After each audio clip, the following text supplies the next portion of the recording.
The survey ship Gentle Dawn moved slowly through empty space. It was a beautiful vessel, shaped like a silver leaf, built by the peaceful species of the Galactic Federation. Inside, Ambassador stood near the main window and watched the stars pass by. He was tall and thin, with pale blue skin and 4 arms that moved gracefully when he spoke.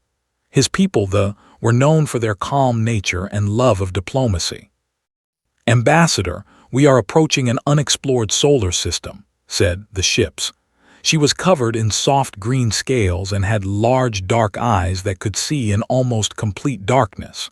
Her job was to study new forms of life, and she had done this work for over 40 years. Nodded slowly. "Another routine survey. How many systems have we explored this year?" 47, Ambassador. Most were empty. A few had simple life forms, nothing special. The ship entered the solar system and began its standard scanning procedures. There was a yellow star at the center, quite ordinary. Several planets orbited around it, gas giants in the outer regions, rocky worlds closer to the star. Everything seemed normal until the sensors focused on the third planet. Scales changed color slightly, a sign of surprise among her species. "Ambassador, I am detecting artificial satellites around the third planet." Turned quickly. "Artificial, you mean constructed by intelligent beings?"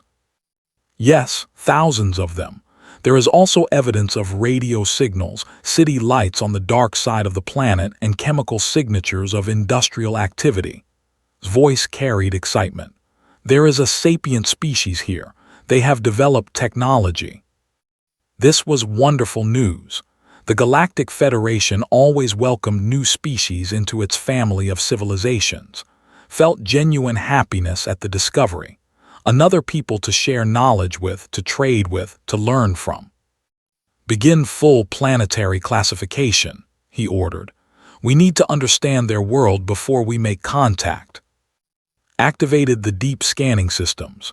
These powerful sensors could analyze every aspect of a planet, from its atmosphere to its geology to its magnetic field. The process took several minutes. Waited patiently, already thinking about the diplomatic protocols he would follow during first contact. Then made a sound he had never heard from her before. It was something between a gasp and a cry of fear. "What is wrong?" They did not answer immediately. Her clawed fingers moved across the control panel, running the scan again, and a fourth time. Each time her scales grew paler. "This cannot be correct," she whispered. "The equipment must be damaged." Walked to her station and looked at the results displayed on the screen. He did not understand all the scientific details, but he understood numbers. And the number shown for planetary classification made his blood turn cold. "Class 13. "That is impossible," he said. "Class 13 worlds are theoretical. They exist only in scientific models to show conditions too extreme for life." His voice shook as she explained. "The atmosphere contains oxygen at 21% concentration. Oxygen, Ambassador, the gas that burns and destroys organic tissue. The native life breathes it." "Surely that cannot be right." "There is more. The planet rotates on a tilted axis, causing extreme temperature variations throughout its orbital cycle. Seasons, they might call them. Summer heat, winter cold. The difference between the two can be over 50 degrees. Felt dizzy. On his, a temperature change of 5 degrees was considered severe weather. Continued reading the data. The planet has active plate tectonics. The ground moves, Ambassador. Great pieces of the surface slide against each other, causing violent earthquakes. Mountains rise and fall over time. The ground is literally unstable. This is madness. The star bombards the planet with constant radiation. There is a magnetic field and a thin ozone layer that blocks some of it, but significant amounts still reach the surface. The native life forms are exposed to radiation every day of their existence." Gripped the edge of the console to steady himself. "What else?" 70% of the surface is covered in liquid water. monoxide, a universal solvent that can dissolve organic compounds. The beings there must navigate around vast oceans of this dangerous substance. Paused and looked at the ambassador with frightened eyes. And according to our population sensors, approximately 7 billion sapient beings live on this world. 7 billion. An enormous population, thriving on a planet that should have killed all life within the first million years of its existence. Far below, on the surface of this impossible world, a young woman named was working late at the Space Center. She was an astronomer, and her job was to watch the sky for interesting objects. Most nights were quiet. She would track satellites, record meteor showers, and document the movements of distant asteroids. Tonight was different. Her instruments detected something entering the solar system. At first, she thought it was a comet. But comets did not change direction. Comets did not slow down as they approached a planet. Comets did not emit complex radio signals in organized patterns. Hands trembled as she checked her data again and again. She had trained for this possibility, but she never truly believed it would happen. Not in her lifetime. Not to her. She picked up her phone and called her colleague at the Korea Aerospace Research Institute in. It was 2 in the morning, but this could not wait. She said when he answered with a sleepy voice, "You need to wake up. You need to come to the center right now." What is happening? It is the middle of the night. Something is in orbit, something that is not from Earth, something that is watching us. There was silence on the other end of the phone, then spoke, fully awake now. "I am on my way." Above the Earth, the gentle dawn held its position. Inside and stared at the blue and green planet below them. It was beautiful, covered in swirling white clouds. Oceans sparkled in the sunlight. Continents of green and brown spread across its surface. It looked peaceful, it looked welcoming. But they knew the truth now. This beautiful world was one of the most dangerous planets in the known galaxy, and somehow, impossibly, it had given birth to intelligent life. "What do we do, Ambassador?" asked quietly. Took a deep breath, something his species rarely needed to do. "We make contact. That is our mission. That is our duty."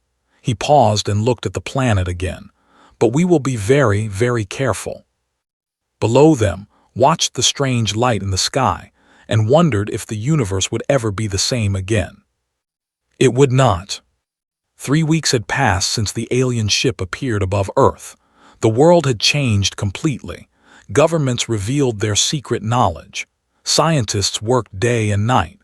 Ordinary people looked at the sky with wonder and fear. Nothing would ever be normal again. The aliens had sent a message. They wanted to talk. They came in peace.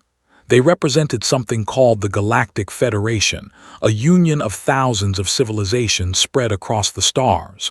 Humanity was not alone. Humanity had never been alone. The meeting place was constructed in a valley in South Korea, not far from where had first spotted the ship. The Federation engineers built a special chamber for the negotiations. They worked quickly, using technology that seemed like magic. Walls went up in hours instead of months. Air systems filtered and cleaned every particle. Temperature controls kept the room exactly as the aliens needed it. Would not step onto Earth's surface without protection. His environmental suit had 3 layers. The innermost layer protected against radiation. The middle layer filtered the poisonous oxygen and replaced it with the nitrogen-heavy mixture his species breathed. The outer layer was armored against physical damage. Even with all this protection, he felt unsafe. 5 humans entered the chamber to meet him, studied them carefully through his helmet's visor. They were bilateral beings, 2 arms, 2 legs, with their sensory organs clustered at the top of their bodies. Their skin came in various shades of brown, from light to dark. They moved with a confidence that surprised him. One of them stepped forward. She was a woman of middle age with short black hair and calm eyes. Her name was, and she had been chosen to lead the human diplomatic team. Before becoming a diplomat, she had served as a combat medic in her nation's military. She had seen war. She had seen death. She had saved lives under fire. None of this showed on her peaceful face. "Welcome to Earth," she said through the translation device. "We are honored by your visit." Tried to find the right words.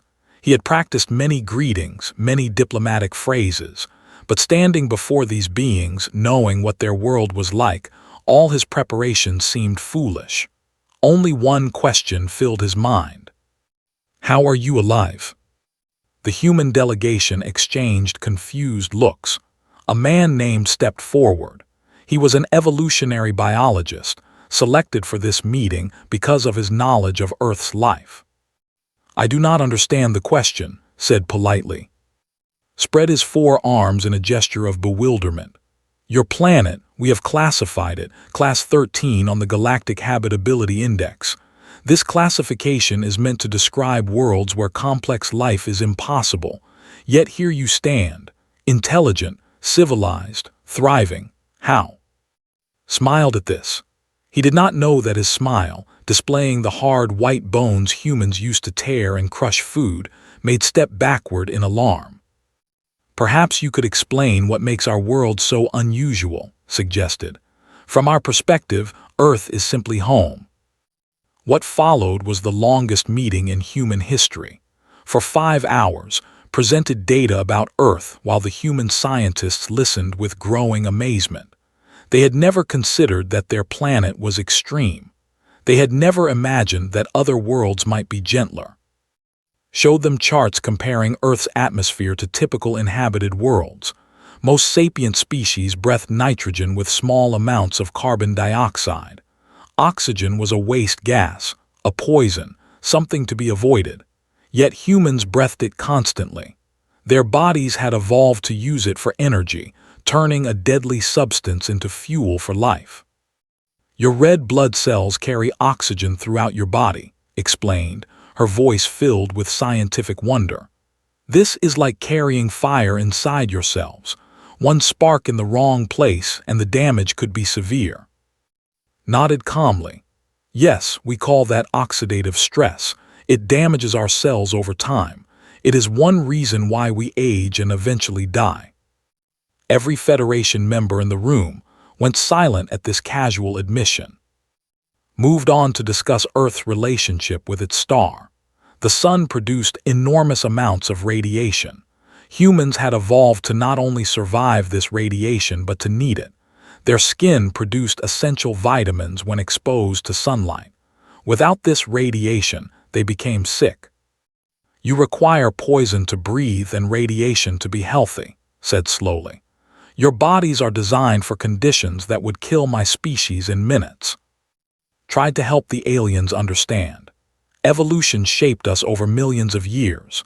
Whatever conditions existed, life adapted to use them.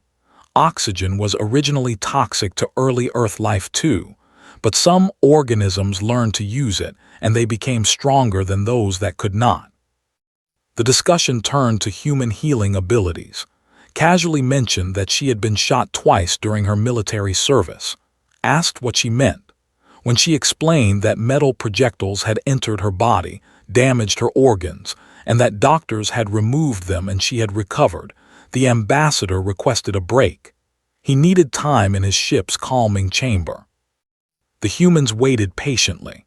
They used the time to eat food they had brought with them. The remaining Federation observers watched in horror as the humans consumed the cooked flesh of animals and plants, grinding them with those terrible bone teeth, swallowing chunks of dead matter to be dissolved in their stomach acid. When returned, the meeting continued. He learned about human sleep, a daily period of unconsciousness that would be terrifying for any.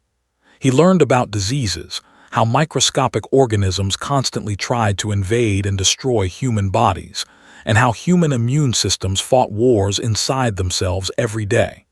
He learned about allergies, conditions where the human body attacked itself by mistake. "Your existence is constant battle," finally said. "Battle against your atmosphere, your star, your own bodies. How do you endure this?" Considered the question carefully. "We do not think of it as endurance, ambassador. This is simply life. We wake up each day, we face whatever challenges come, and we continue. That is what living things do. Added something that would be quoted across the galaxy for centuries. Earth did not make us soft. Earth made us survivors. Every human you see is the descendant of countless generations who refused to die. The weak were removed. The strong remained. This process shaped us into what we are today. Scales had gone completely white, the color of deep awe among her species. 4 billion years, she said quietly. Life has existed on your planet for 4 billion years, constantly fighting, constantly adapting, constantly becoming stronger. Your world is not a cradle that gently raised you. Your world is a forge that hammered you into something extraordinary. The meeting ended as the sun set outside the chamber, looked through a small window at the darkening sky. Stars were appearing, familiar points of light that suddenly seemed different. Out there, somewhere, were thousands of worlds that had produced intelligent life. Most of those worlds were gentle places, kind environments that nurtured their children. But not Earth. Earth was something else entirely, a crucible, a test, a challenge that should have been failed but was not. And the beings who had passed that test were standing beside him, offering friendship, speaking of peace, extending hands in welcome. These impossible creatures, forged in poison and fire, had not become monsters. They had become people who built art and music and love stories. They had developed philosophy and science and medicine to help each other survive. Made a decision in that moment. He would recommend full contact with humanity. He would advocate for their inclusion in the Federation, not because they were weak and needed protection, as with most newly discovered species, but because they were strong and the galaxy needed to understand what strength looked like.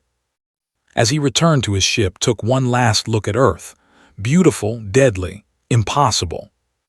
Home to 7 billion miracles who called themselves human. News traveled fast in the galaxy.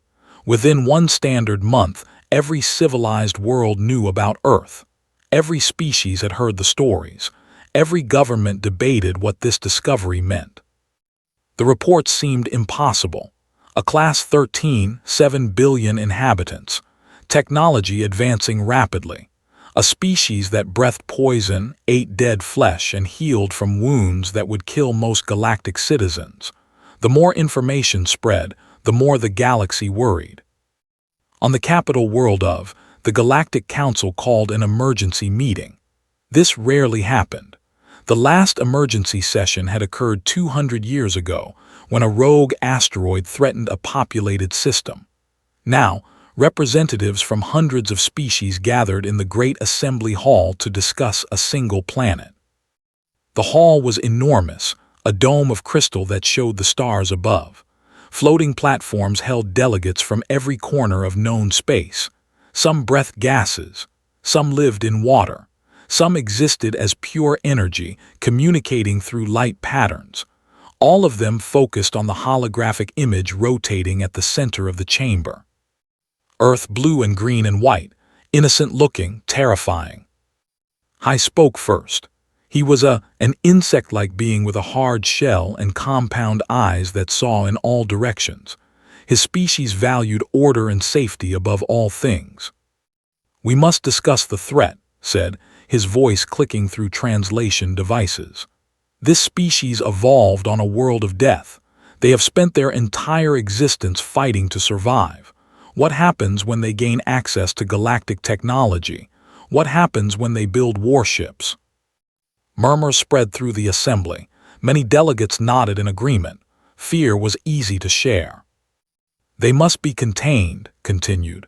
"We should limit their technology, control their expansion, monitor them carefully. For the safety of all civilized species, we cannot allow predators to roam free among us." Ambassador rose from his platform. He had spent 3 months on Earth now, learning about humanity. He had walked among them carefully, always in his protective suit. But he had seen things that changed his understanding. "I object to this characterization," said calmly. "I have lived with these beings. I have studied them. They are not the monsters fear would make them. You have seen their history, replied sharply. War after war, violence without end. They kill each other over resources, over beliefs, over simple pride. This is not civilized behavior. Nodded slowly. Yes, I have seen their history. It is bloody. It is terrible. But I have also seen what they do with that history. They build memorials to remember the dead. They write stories warning future generations about the cost of war. They create laws and institutions specifically designed to prevent violence. He paused and looked around the chamber. How many species in this room can say their ancestors never fought wars? How many of you achieved peace without first experiencing conflict?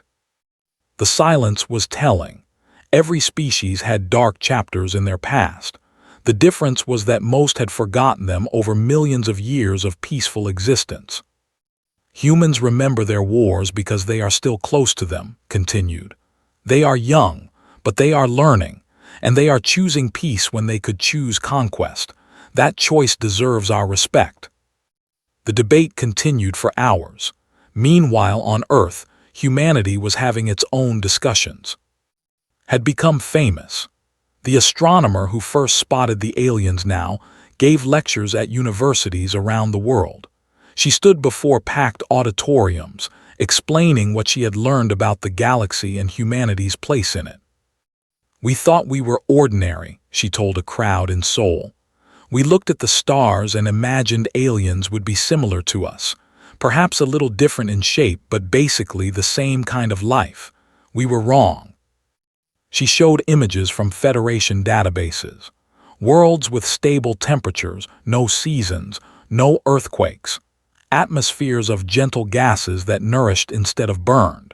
Skies shielded from stellar radiation by thick magnetic fields and dense clouds. Most life in the galaxy evolved in gardens, said. We evolved in a war zone. Joined her at many of these lectures. He had studied the Federation's classification system and could explain it in simple terms that anyone could understand. The Galactic Habitability Index runs from Class 1 to Class 15, he explained. Class 1 is perfect, a paradise world with no dangers at all. Class 15 is a planet with a surface of liquid metal and an atmosphere of acid. Nothing can survive there. He pointed to a chart showing the distribution of inhabited worlds, most clustered around Class 2 and 3. A few hardy species came from Class 4 or 5 worlds.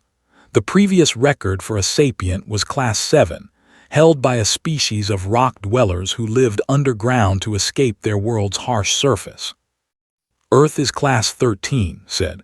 We are so far outside the normal range that scientists thought our classification must be an error.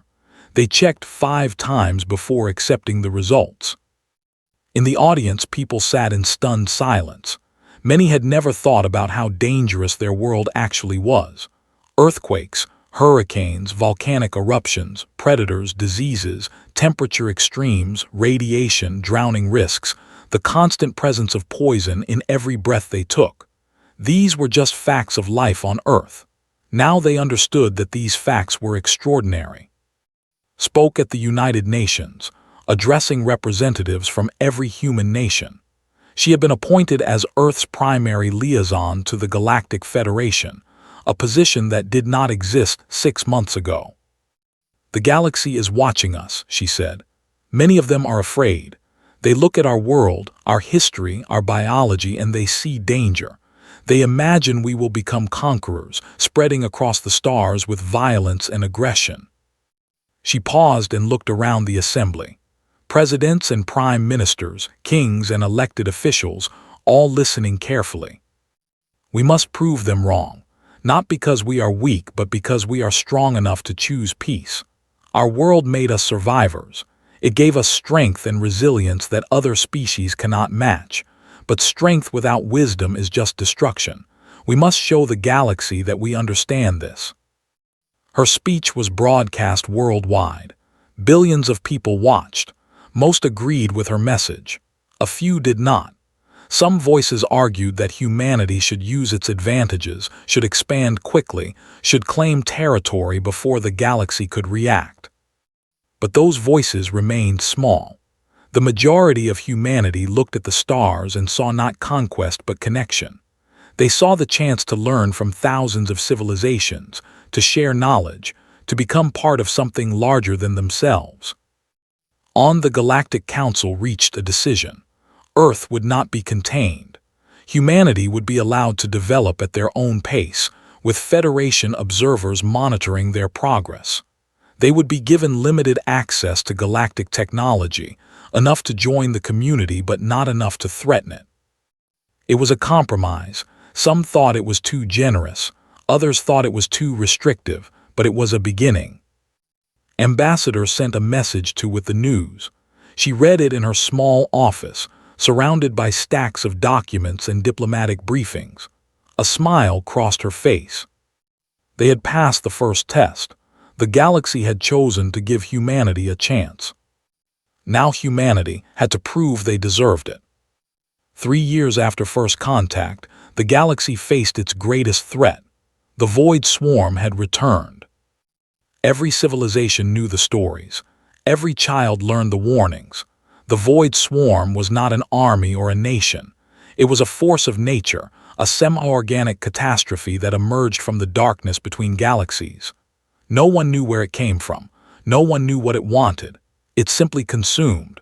Worlds, stations, fleets, entire species, everything in its path became food for its endless hunger. The swarm appeared approximately every 10,000 years. Each time, civilizations fell. Species vanished from existence, remembered only in genetic archives and historical records. The galaxy survived, but the cost was always terrible. This time, the swarm arrived early, 5,000 years ahead of schedule. Scientists had no explanation.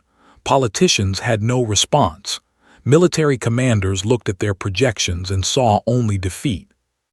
The Federation Defense Fleet mobilized immediately. Thousands of warships from hundreds of species gathered at strategic points across known space. Admiral, a veteran of 40 years of peacekeeping operations, took command. He studied the sensor data showing the swarm's advance and felt something he had not experienced in decades. Fear. Our models predict total defeat within 18 months, he told the assembled military council. The swarm outnumbers us and outproduces us. For every ship we destroy, they create 10 more. For every world we defend, they attack 5. The council discussed strategies. None seemed adequate. The swarm had no capital to strike, no leader to kill, no supply lines to cut. It was everywhere and nowhere, an infinite tide of hunger that could not be reasoned with or intimidated. Then a human spoke. Her name was. She represented Earth's military forces at the Federation Defense Council.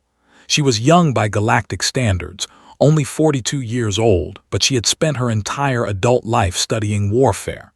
Not the ceremonial conflicts that most Federation species practiced, but real war. Human war. The kind that had killed billions of her own species over thousands of years. "May I make a suggestion?" she said quietly. Admiral looked at her with some surprise. Humanity had no interstellar navy. Their technology was primitive by galactic standards. What could they possibly contribute? "Speak," he said, more out of politeness than expectation. Stood and placed a data chip on the table. "This contains everything my species has learned about combat over the past 300,000 years. Strategies that we developed while fighting ourselves. Tactics that emerged from conflicts too numerous to count. Concepts that might be useful against an enemy like the swarm." The council reviewed the data. What they found disturbed them deeply. Guerrilla warfare, fighting without direct confrontation, striking at weakness rather than strength. Psychological operations, attacking the enemy's will rather than their forces. Scorched earth, destroying resources so the enemy cannot use them. Acceptable losses, sacrificing units to achieve strategic objectives. Admiral struggled to understand some of the concepts. You would deliberately send soldiers to their deaths, knowing they cannot survive, simply to achieve a tactical advantage. His expression remained calm and professional.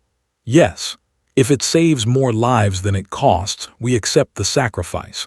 That is how we have always survived.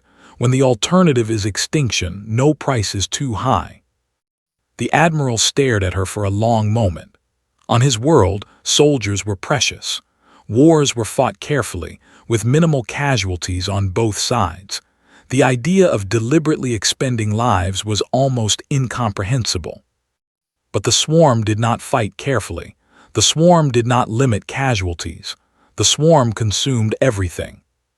"What exactly are you proposing?" asked. Explained. Humanity could not provide warships. Their technology was too primitive, their industry too small, but they could provide something else. Soldiers, ground forces, beings who could fight in conditions that would kill any other sapient species. "Many contested worlds have environments that Federation troops cannot survive in," she said. "High gravity, toxic atmospheres, extreme temperatures, radiation. Your soldiers need heavy equipment and protective systems just to function in these places. My species does not." She showed medical data comparing human tolerances to galactic averages. Humans could survive in gravity up to 3 times Earth standard. They could breathe atmospheres that Federation equipment considered borderline toxic. They could operate in temperature ranges that would freeze or burn most species. They could absorb radiation doses that would be lethal to people. "We are natives," said simply. "We evolved for conditions worse than many battlefield environments. Let us fight where you cannot." The Council debated her proposal for 3 days. Many objected on moral grounds. Sending another species to die for them seemed wrong. Others objected on practical grounds. Humans were primitive and untrained in galactic warfare. But the projections continued to show defeat, and slowly, the Council realized they had no choice. Human volunteers began shipping out to contested systems within 2 weeks. Among them was a young soldier who had joined the military specifically for this mission. His father was the biologist who had explained humanity to the aliens during first contact. His mother had died when he was young, taken by one of Earth's many diseases. He understood that life was fragile and precious. He also understood that sometimes you had to fight to protect it. His unit deployed to a world called 7. The Federation had abandoned it 6 months ago because the conditions were too harsh for their troops. The gravity was 1.4 times Earth standard. The atmosphere contained high levels of sulfur compounds that corroded Federation equipment. The average temperature was -20 degrees Celsius. For humans, it was uncomfortable but survivable. Wrote messages home when he could. His father saved everyone. "The other soldiers cannot believe we survive here," one message read. "They watch us from orbit, sending supplies when they can. Yesterday we took a position that had been abandoned because the air was too toxic for Federation forces. We just wore breathing masks and walked in. The Swarm did not expect resistance. We destroyed 3 of their nests before they understood what was happening." Another message came a month later. "We are training Federation troops now, teaching them human tactics, ambush and retreat, strike and fade. Make the enemy bleed without letting them strike back. These concepts are new to them. They have always fought in straight lines, meeting the enemy directly. They are learning that war does not have to be honorable. It just has to be won." The tide began to turn. Across dozens of worlds, human soldiers fought in conditions that no other species could tolerate. They climbed mountains in freezing temperatures. They crossed deserts under burning suns.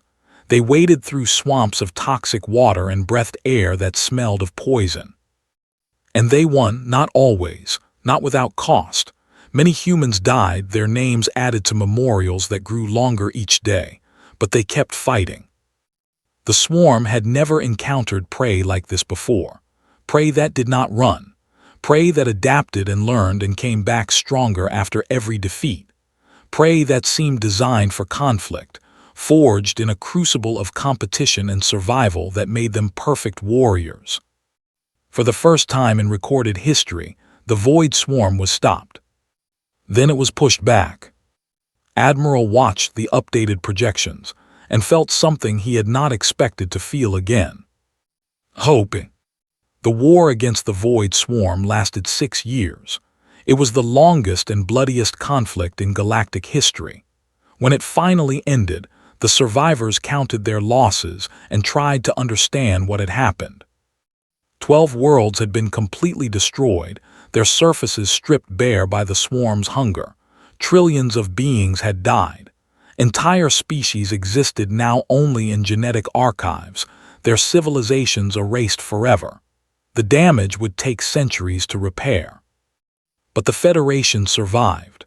The swarm had been pushed back into the void between galaxies, scattered into fragments that would need thousands of years to reform. The threat was not destroyed, but it was defeated. For now, that was enough. Humanity had paid its own terrible price. 300,000 human soldiers had deployed during the war. Almost 90,000 did not return. Their names filled memorials on Earth and on dozens of alien worlds where they had fallen. Families grieved. Communities mourned. But there was also pride. Humanity had proven itself when it mattered most. Came home after the war ended. His father waited for him at the spaceport inn, watching the shuttle descend from orbit. When walked off the ramp, barely recognized him. His son had left as a young man full of hope. He returned as a soldier, older in ways that had nothing to do with years. They embraced without speaking. Some things did not need words. The Galactic Council met 1 year after the war to discuss humanity's future. The debate was short. No one argued against the motion. Earth was granted full membership in the Federation, with a permanent seat on the Council itself. This honor was typically reserved for species with at least 10,000 years of spacefaring history. Humanity had achieved it in less than a decade.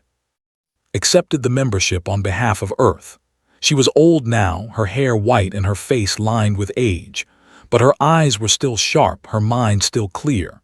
She had guided humanity through first contact, through fear and suspicion, through war and sacrifice. This moment was the culmination of her life's work. She stood before the assembled council, representatives of thousands of civilizations watching from platforms that filled the Great Dome. Above them, the stars shone through crystal walls. Below them, history was being made. "We did not ask to be born," Anna said, her voice carrying through translation devices to every corner of the chamber. "We did not choose to be forged in fire and poison and constant struggle. For most of our existence, we did not even know that our world was unusual. We simply lived, as all living things do, adapting and growing and finding joy where we could." She paused and looked around at the alien faces watching her. So many species, so many different forms of life, all of them vulnerable in ways that humans were not, all of them precious in ways that humans were only beginning to understand. "Now we know what we are. We are survivors. We are fighters. We carry within us the strength of 4 billion years of evolution on a world that tried constantly to kill us. This strength saved the galaxy. This strength will protect it in the future." Straightened her shoulders, standing as tall as her aged body allowed. But strength alone is not enough. We have learned this lesson through our own bloody history. Strength without wisdom destroys. Strength without compassion becomes cruelty. We offer our strength to the Federation, but not as a weapon. We offer it as a shield. We will protect those who cannot protect themselves. We will stand in danger so others may live in safety. This is our promise. This is our legacy. The council chambers erupted in applause, a strange sound that mixed clicking and humming and whistling, and dozens of other forms of expression. For the first time in galactic history, a species had been welcomed as equals. For the first time, the galaxy had truly understood what such a species could become. Monuments rose across known space in the following years. On a great statue was built showing a human soldier in combat armor, one hand holding a weapon, the other extended in friendship. The inscription read simply, They came from hell and chose to protect heaven. Ambassador retired from diplomatic service and returned to his peaceful. He thought he would spend his remaining years in quiet contemplation. But one day, a visitor arrived at his small house among the flower fields. It was the astronomer who had first spotted his ship so many years ago. She had become Earth's cultural ambassador, traveling the galaxy to share human art, music, and stories. Her hair was gray now, but her smile was the same as it had been the night she looked up at the sky and saw the future. "I wanted to thank you," she said as they sat in his garden. "You were the first to meet us. You could have recommended containment. You could have told the council we were dangerous monsters who should be feared and controlled. Instead, you gave us a chance." Franz rustled in the way that had learned meant gentle amusement. "I was terrified when I first arrived at Earth," he admitted. "The readings on our instruments were nightmarish. A world of poison and radiation and constant violence. I thought surely the beings who lived there would be monsters." He turned to look at her with eyes that had seen so much change in one lifetime. "I was wrong. You are not monsters. You are survivors who learned compassion despite every reason not to. You faced suffering and chose to ease it. You experienced cruelty and chose kindness. That is the most remarkable thing I have encountered in 3 centuries of diplomatic service." Smiled and did not flinch at the sight of her teeth. He had learned what that expression meant long ago. On Earth, life continued. The planet was still dangerous by galactic standards. Earthquakes still shook the ground. Storms still battered the coasts. The sun still poured radiation onto every living thing. But humanity no longer faced these challenges alone.